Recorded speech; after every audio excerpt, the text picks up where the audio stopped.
Set focus on input after render in React.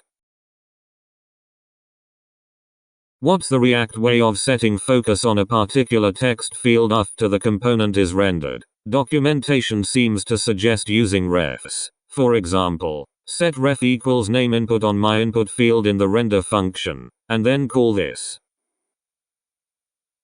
But where should I call this? I've tried a few places but I cannot get it to work.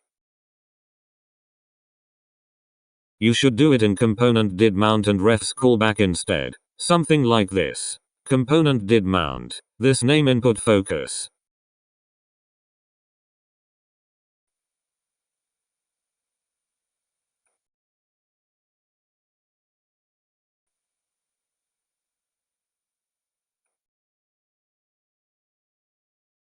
Thanks for watching. Subscribe to learn JavaScript. We have a number of awesome tutorials in the works.